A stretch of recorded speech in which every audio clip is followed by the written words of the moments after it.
تو اسی طرح ہم خدا کی زندہ آواز کو سنیں گے. آپ سب کی زوردار تعلیم میں پاسٹر فیض کو اسٹیج پر آتے ہیں.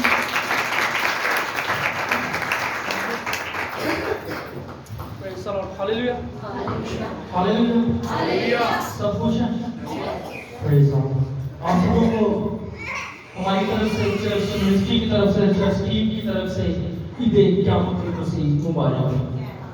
आमीन. अब उदास हो गए, क्या हुआ है? सब तो नहीं गए, सब तो नहीं गए भाई. अभी तो पार्टी शुरू हुई है. क्या हुआ है? अभी तो पार्टी शुरू हुई है. और ये वो पार्टी है जो ना खत्म होने वाली पार्टी है. अगर आप मसीह यीशु के कलाम पर, मसीह यीशु पर ईमान लाते हैं और उसकी आवाज को सुनते हैं, उसकी आवाज जो है वो जिंदगियां तब्दील करती है, उसकी आवाज जो है खानदान तब्दील करती है, उसकी आवाज जो है जिंदगियों को बहाल करती है, और उसकी आवाज जो है वो इब्लीस के जुल्म तोड़ती है. Hallelujah, hallelujah. जोरदार नाम लगाएंगे. Hallelujah, hallelujah. मैंने कहा अभी तो पार्टी शुरू हुई है. ये पार्टी वो पार्टी है जो ना खत्म होने वाली पार्टी है. और मसीह यीशु ने अपने बेटे बेटियों की जिंदगी में इस खुशी को भर दिया, इस सरफराजी को भर दिया, ताकि उनकी जिंदगी में कभी भी खुशी कम ना हो, कभी भी खुशियां खत्म ना हो. इसीलिए मैं और आप यीशु मिलाकर खुशियां मनाते हैं. Praise the Lord. मेरे साथ निकालिएगा पौलुस रसूल का लिखा गया खत इफिसियों की कलीसिया को, उसका पहला चैप्टर, पहला बाब और उसकी 19वीं आयत से हम पढ़ेंगे. Praise hallelujah. जी ब्रदर साहब,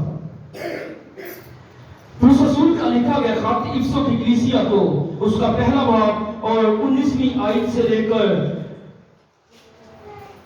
22वीं आयत तक हम पढ़ेंगे. मगर और रसूलों में से खुदावन के भाई याकूब के सिवा किसी नो यहाँ से नहीं. 19वीं आयत, इफिसियों की कलीसिया को लिखा गया खत पौलुस रसूल का पहला बाब और उसकी 19वीं आयत से, और हम ईमान लाने वालों के लिए उसकी बड़ी कुदरत क्या ही बेहद. यहाँ से शुरू करेंगे. और हम ईमान लाने वालों के लिए उसकी बड़ी कुदरत क्या ही बेहद है, उसकी बड़ी कुव्वत का तासीर के मुआफिक, कुव्वत की तासीर के मुआफिक, जो उसने मसीह में की जब उसे मुर्दों में से जलाकर अपनी दाहिनी तरफ आसमानी मुकामों पर बिठाया, और हर तरह की हुकूमत और इख्तियार और कुदरत और रियासत और हर एक नाम से बहुत बुलंद किया, जो ना सिर्फ इस जहान में बल्कि आने वाले जहान में भी लिया जाएगा. आमीन. खुदावंद के पाक कलाम के पढ़े और सुने जाने पर खुदावंद की बरकत हो. यहाँ पर कलाम मुकद्दस में लिखा है कि जब मसीह यीशु को मुर्दों में से बाप ने जिंदा किया तो उसे अख्तियार बख्शा, कुदरत दी, रियासत दी, सब कुछ उसके अख्तियार में कर दिया. लेकिन यहाँ पर मैं आपको एक चीज बताते चला जाता हूँ कि जब हम बागे अदन पर गौर करते हैं, बागे अदन की जिंदगी, यानी कि उस दौर में अगर आप अपने आप को ले जाएं तो इब्लीस ने हमारे अबवाओ जुदात को, इब्लीस ने हमारे उस खानदान को मुसीबत और परेशानी में डाल दिया था. मौत उनकी जिंदगी में आ गई थी, और ये इब्लीस का पहला टारगेट था कि वो अपने लोगों को, खुदा के लोगों को अपने लोग बनाए, अपने करीब लाए. लेकिन ये खुदावन की कुदरत है कि वो हमें खींच लेती है, और हम ईमान ही के वसीला से निजात पाते हैं. हम ईमान ही के वसीला से निजात पाते हैं. और जब ईमान हमारा यीशु मसीह नासरी पर है और हम जानते हैं कि बाप ने सब कुछ उसके अख्तियार में कर दिया है और वही हमें जिंदगी देने वाला है, तो फिर हमें यीशु मसीह पर ईमान लाना चाहिए. हम जानते हैं कि जब मेरे और आपके खुदावन ने, बाप यहोवा ने बेटे को मुर्दों में से जिंदा किया, वो एक दिन हमें भी मुर्दों में से जिंदा करेगा. एक दिन हमें भी मुर्दों में से जिंदा करेगा. लेकिन ये इब्लीस का منصوبہ ہے کہ وہ خدا کے لوگوں کو اپنی قربت میں لیتا ہے, اپنے قریب کھینچتا ہے, تاکہ یہ بھی میرے خاندان میں میری میراث کا حصہ ہو جائیں. لیکن میں آپ کو بتاتا ہوں کہ جب ہمارا ایمان یسوع مسیح ناصری پر ہے, ہمارا توکل یسوع مسیح ناصری پر ہے, اور ہم اس کے فضل میں ہیں, تو فضل کی قوت جو ہے وہ ہمیں کھینچتی ہے. فضل کی قوت ہمیں کھینچ کر یسوع کے پاس لے کے آتی ہے. ابلیس نے ہماری خوشیوں کو بے رنگ کر دیا ہوا تھا, کیونکہ اس کے وسیلہ سے, نافرمانی کے وسیلہ سے موت ہماری زندگی میں آ چکی تھی. اگر آپ بائبل مقدس کو پڑھنے والے ہیں تو خدا نے کہا تھا کہ اگر تو اس پھل کو کھائے گی تو کیا ہوگی؟ مرے گی. اس کا مطلب ہے کہ انسان نے موت کو خود خریدا, اور اب ایک ایسا انسان چاہیے تھا جو راست باز ہو, جو بے عیب ہو, اور جس کے وسیلہ سے زندگیوں میں آ جائے تاکہ پھر سے اس کے لوگ اس زندگی میں بحال ہو جائیں, اور وہ تھا یسوع مسیح ناصری. اگر میرے عزیزوں آپ غور کریں, ابلیس نے شروع ہی سے انسان کی زندگی پر اپنے جوئے بندھن ڈالے ہیں تاکہ وہ انسان اس موت کے اندھیروں میں چلا جائے. لیکن میرے اور آپ کے باپ کی یہ شفقت تھی کہ اس نے ہمیں ان سے نکالا. جب ہمارے آباء و اجداد باپ آدم اور حوا نے نافرمانی کی تو خدا کی پریزنس سے, خدا کی حضوری سے نکل گئے. اور اگر آپ غور کریں, ہزاروں سال یہ چلتا آیا کہ ہم خدا سے دور رہے, نبی پیغمبر آئے, رسول آئے, لیکن ان کے وسیلہ سے نجات نہ ملی. نجات جو ملنی تھی وہ یسوع مسیح کے وسیلہ سے. اور جب یسوع مسیح کی پیدائش اس رویا زمین پر ہوتی ہے تو پہلا واقعہ دیکھیں کہ ہیرودیس بادشاہ کو ابلیس استعمال کرتا ہے. ہیرودیس بادشاہ کو ابلیس کیا کرتا ہے؟ استعمال کرتا ہے. خداوند نے حکم کر دیا کہ میں اپنے بیٹے کو اس زمین پر بھیجوں گا اور وہ تمہاری خوشیوں کو بحال کر دے گا, تمہاری خوشیوں کو چار چاند لگا دے گا. اسی لیے اس نے اپنے بیٹے کو زمین پر بھیجا. لیکن ہیرودیس بادشاہ نے اس ابلیس کے شکنجے میں آ کر اس منصوبے کو کینسل کرنے کی کوشش کی, قدرت کی, لیکن وہ نہ کر سکا, کیونکہ میرے اور آپ کے باپ کی قدرت سے یسوع مسیح ناصری کو وہاں پر بھی سرفرازی ملی. کیسے؟ آپ کہیں گے کیسے بھائی؟ 2 سال کے بچوں کا آپ کو ذکر کا پتہ ہے. جب ہیرودیس بادشاہ نے 2 سال کے بچوں کو قتل کروایا, اس کے ذہن میں تھا کہ یسوع ابھی 2 سال کا ہے تو میں اسے کیوں نہ ابھی قتل کروا دوں. یہ ابلیس نے ہیرودیس کو استعمال کیا اور اس نے حکم کیا کہ یروشلم میں, بیت لحم میں 2 سال کے جتنے بھی بچے ہیں انہیں قتل کر دیا جائے. اب آپ دیکھیں ابلیس جو ہماری خوشیوں کو بے رنگ کرنا چاہتا ہے, ان ماؤں کا کیا ہوا ہوگا؟ ان بچوں کا بھی میں سمجھتا ہوں کہ نجات میں ایک بہت بڑا کردار ہے کہ یسوع نے تو 33 سال کی عمر میں صلیب پر قربان ہونا ہے, لیکن وہ 2 سال کے بچے قربان ہو رہے ہیں, انہیں قتل کروا رہے ہیرودیس بادشاہ تاکہ وہ جانے کہ یسوع کو قتل کر دے, اس بادشاہ کو قتل کر دے. لیکن ہیرودیس بادشاہ یہ نہیں جانتا تھا کہ یہ جو یسوع ہے یہ دنیا کا بادشاہ تو ہے ہی, لیکن یہ ہماری روحانی زندگی کا بھی بادشاہ ہے. جب باپ ہی اسے سرفراز کرنے کو ہے تو ہیرودیس بادشاہ کیا کر سکتا ہے؟ دیکھیں ان ماؤں کے اوپر کیا بیتی ہوگی, جن ماؤں کے سامنے بچے کو رکھ کر اس کی تلوار کو قلم, اس کی تلوار سے اس کی گردن کو قلم کر دیا جائے, اس کی گردن کو کاٹ دیا جائے, اور وہ بچہ تڑپتا ہوا وہاں پر سسکیاں لے رہا ہے, اور اس ماں پر کیا بیتی ہوگی. دیکھیں ابلیس شروع ہی سے چاہتا تھا کہ وہ ہماری خوشیوں کو بے رنگ کرے, لیکن خداوند چاہتا تھا کہ ہماری خوشیوں کو دوبالا کرے. اور جب مسیح یسوع میں ہم خوشیاں مناتے ہیں پھر ہماری خوشیاں دوبالا ہوتی ہیں.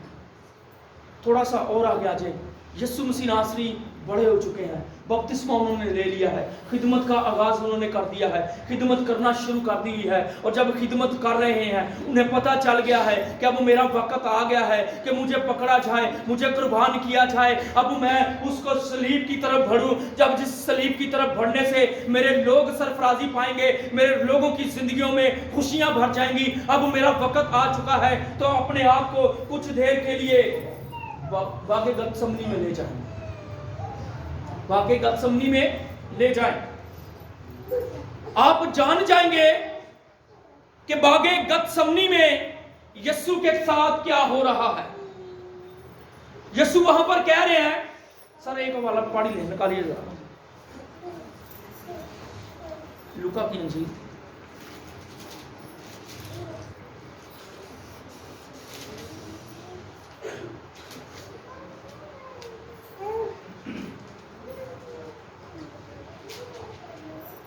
आप जान जाएंगे। यहां पर बहुत सारे लोग ये कहते हैं कि यीशु जो के जिस्मानी हालत में था, जिस्म को लिए हुए था, इसीलिए वो डर गया।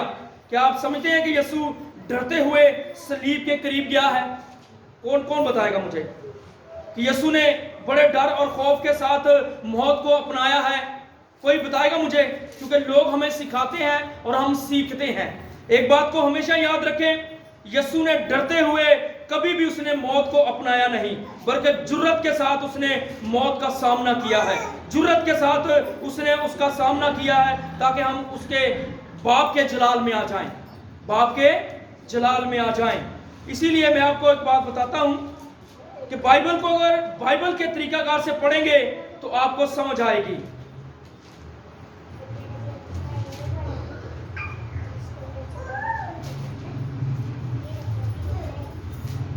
थोड़ी सर मुफ्ती रसूल के दीन पर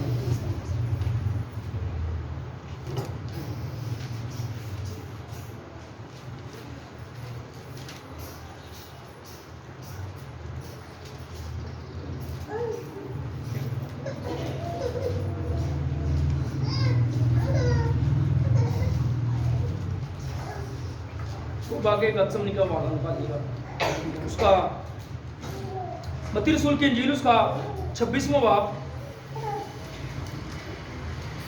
और उसकी 36वीं आयत से। जी, उस वक्त यीशु ने उनके साथ, जी सुनिएगा जरा, उस वक्त यीशु उनके साथ गतसमनी नाम एक जगह में आया और अपने शागिर्दों से कहा, यहीं बैठे रहना जब तक कि मैं वहां जाकर दुआ करूं। और पतरस और जब्दी के दोनों बेटों को साथ लेकर गमगीन और बेकरार होने लगा। उस वक्त उसने उनसे कहा, मेरी जान नहायत गमगीन है, यहाँ तक कि मरने की नौबत पहुंच आ गई है। तुम यहाँ ठहरो और मेरे साथ जागते रहो। फिर जरा आगे बढ़ा और मुंह के बल गिर कर यूं दुआ की कि ऐ मेरे बाप, अगर हो सके तो यह प्याला मुझसे टल जाए, तो भी ना जैसा मैं। यहां पर कहा जाता है कि यीशु एक इंसान था, इसलिए उसने बाप से रिक्वेस्ट की कि अगर बाप ये मौत का प्याला मुझसे टल जाए, हो सके तो ये टल जाए, लेकिन फिर भी मेरी नहीं तेरी मर्जी पूरी हो। अगर आप यहां पर देखें कि यीशु क्या उस मौत से, क्योंकि वो निजात को लेकर जमीन पर आया था, उस मंसूबे को लेकर जमीन पर आया था, अपने लोगों के लिए खुशियों को लेकर जमीन पर आया था, अपने लोगों के लिए निजात को लेकर जमीन पर आया था, क्या वो डर गया होगा? हरगिज नहीं, क्योंकि इब्लीस जानता था कि अगर यीशु इस सलीब के करीब आता है और यहां पर कुर्बान होता है तो निजात का दरवाजा खुल जाता है। इसलिए इब्लीस अपनी बहुत सारी फौजों के साथ यीशु को बागे गतसमनी में उसने घेरा। अगर आप पढ़े बाइबल मुकद्दस में लिखा है कि जब वो दुआ कर रहा था तो उसका पसीना जो है वो किसकी मानिंद टपक रहा था? खून की मानिंद टपक रहा था। शागिर्दों ने देखा था कि उसका पसीना जो है वो खून की मानिंद टपक रहा था और वहां पर वो बहुत ज्यादा डिप्रेशन में था, उसका ब्लड प्रेशर जो था बहुत ज्यादा हाई हो चुका था और वो उसका पसीना भी खून बन बन कर जमीन पर गिर रहा था और वो कह रहा था कि ऐ बाप, अगर तू चाहता है कि मैं यहां पर कुर्बान हूं तो यहां पर कुर्बान कर, लेकिन फिर भी तेरी मर्जी पूरी हो कि मैं सलीब पर लेके जाऊं, तू मुझे लेके जाए। इसका मकसद ये है, यीशु मसीह कभी भी डरे नहीं, कभी भी वो मौत को लेते हुए डरे नहीं, क्योंकि उसने जुर्रत के साथ वो सारा काम किया, वो सारे निजाम को, प्रोसेस को उसने पूरा किया जो बाप ने उसके जुम्मे लगाया था। क्योंकि अगर यीशु मसीह नासरी बागे गतसमनी में शहीद हो जाते हैं या मर जाते हैं तो फिर वो प्रोसेस जो था, वो निजात का दरवाजा जो सलीब के ऊपर आके खुलना था, वो नहीं था होना। इसीलिए इब्लीस ने उसे वहां पर भी घेरा, लेकिन वो डरा नहीं। उससे मालूम था कि अगर मुझे इब्लीस यहां पर ज़बह करेगा, यहां पर मुझे मार डालेगा, तो वो सलीब पर जो काम होने को है, जो मेरे लोगों की जिंदगी में ता हयात के लिए खुशियां आने को है, वो खुशियां बेरंग हो जाएंगी। इब्लीस नहीं था चाहता कि हमारी जिंदगियों में खुशियां आए, लेकिन ये खुदावन और बाप की कुदरत से यीशु को वो सलीब के पास लेके गया।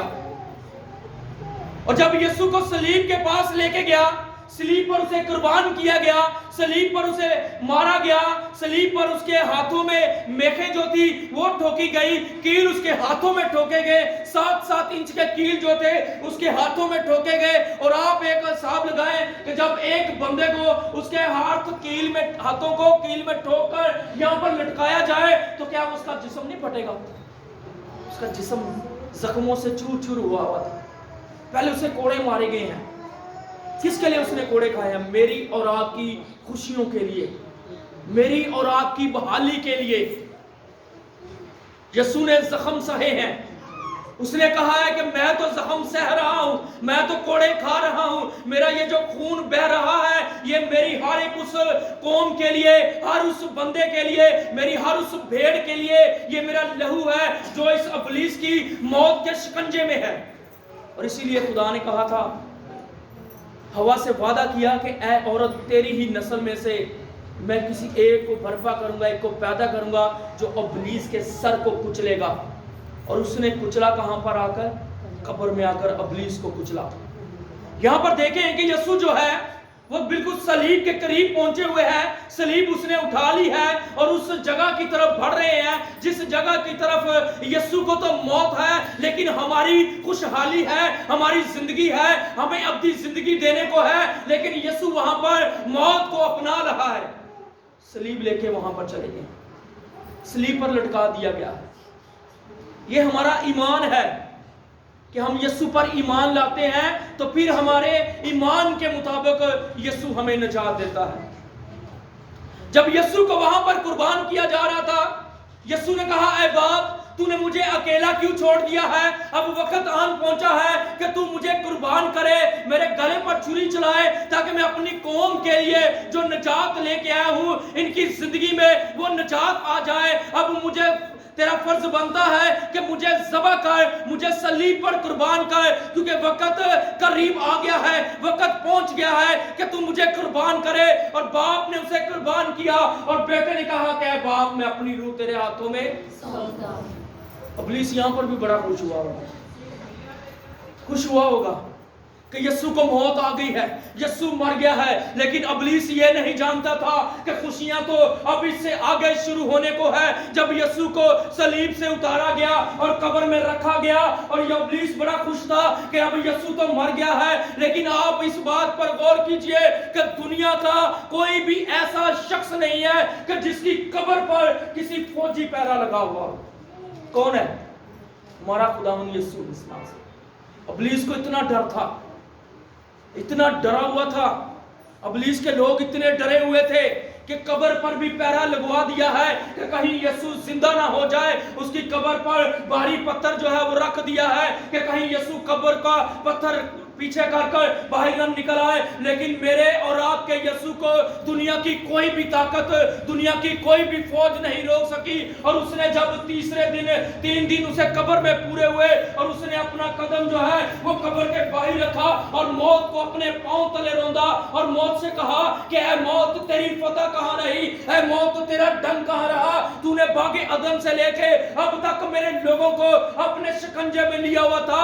मौत उनकी जिंदगियों पर थी, लेकिन ऐ मौत मैं तुझे अपने पांव तले रोंता हूं। अब से लेके हर जमाने के लोग जो मुझ पर ईमान लाएंगे, जो मुझ पर भरोसा करेंगे, जो मुझ पर तवक्कल करेंगे, वो तुझे अपने पांव तले रोंदेंगे। और मौत तू उनके पांव तले रोंदी गई है, मैंने तुझे लुकमा बना दिया है। ऐ मौत मैंने तेरी फतह को हार में बदल दिया है। और यीशु ने जब कब्र से बाहर पांव रखा और मौत से कहा क्या मौत तेरी फतह कहां रही है, इब्लीस वहां पर ही हार गया, वो वहां पर ही शेर हो गया। और अगर आप कलाम मुकद्दस को पढ़े या जब यीशु बाहर आया तो बाइबल मुकद्दस बयान करती है कि चट्टानें तिड़क गई, जमीन हिल गई, कब्रों के मुंह खुल गए और बहुत से मुकद्दस लोगों के जिस्म जो है वो जी उठे और अपने लोगों के दरमियान में जाकर उन्होंने खुशियां की। और ये वो खुशी है, ये वो पार्टी है जो हमारी ताहयात चलने वाली पार्टी है।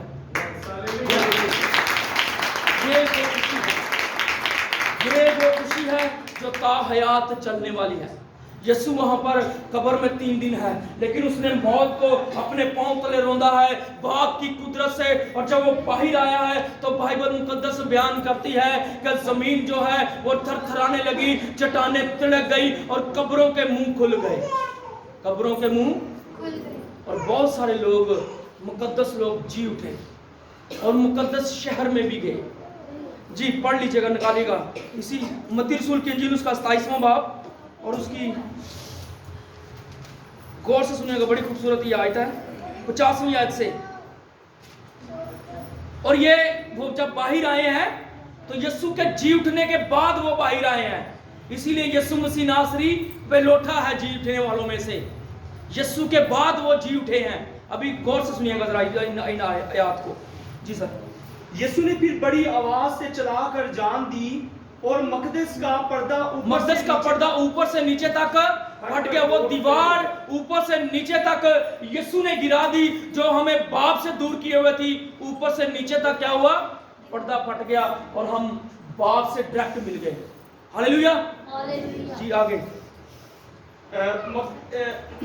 और मकदस का पर्दा ऊपर से नीचे तक फटकर 2 टुकड़े हो गया और जमीन लर्जी और चट्टानें तड़क गईं और कब्रें खुल गईं और बहुत से जिस्म उन मुकद्दसों के जो सो गए थे जी उठे। बहुत से जिस्म उन मुकद्दसों के जो सो गए थे, जिनके ऊपर इब्लीस ने अब मौत को ले आया था, सो गए थे। मसीह यीशु ने जब वो जी उठा तो उसके जी उठने के बाद वो भी जी उठे। और आगे देखे, आगे थोड़ा सा पढ़िएगा।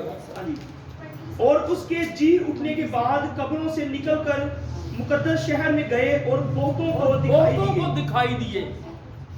ये नहीं है कि किसी एक को, बहुतों को दिखाई दिए। जिन्होंने देखा ये तो मरा हुआ है, इसे तो मरे 20-25 साल हो गए हैं, इसे तो मरे 50 साल हो गए हैं, ये फिर जी उठा है। यहाँ पर भी खुदा की कुदरत देखे। खुदा ने मौत को अपनाया है लेकिन हमें जिंदगी बख्शी है।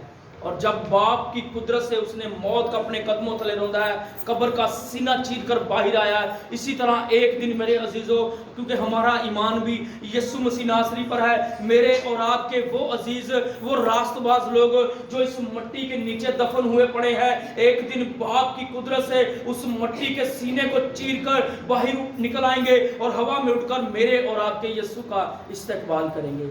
ये है ईद क़यामतुल मसीह। ईद क़यामतुल मसीह हम मना रहे हैं, मसीह यीशु की जी उठने की ईद को। क़यामत का मतलब है क़याम किया जाना, यानी कि क़याम कर देना, तैयार कर देना, ये इसका मतलब है। और यीशु मसीह नासरी वो वाहिद बर्रा है, वो वाहिद शख्स है जो जी उठने वालों में से पहलौठा है। इसलिए मैंने कहा कि अगर आप लोग मसीह यीशु में खुशियाँ करते हैं, मसीह यस्सु में रहकर खुशियां करते हैं। ये खुशी हमारी जो है ना खत्म होने वाली खुशी नहीं है। मेरा और आपका यस्सु अब तक जिंदा रहेगा और हम भी उसके साथ अब तक जिंदा रहेंगे। लेकिन शर्त ये है कि इस जमीन पर रहते हुए बड़ी ईमानदारी के साथ अपने खुदावंद के साथ पैवस्त होकर जिंदगी को बसर करें। फिर मेरा और आपका खुदा हमें बरकत देगा।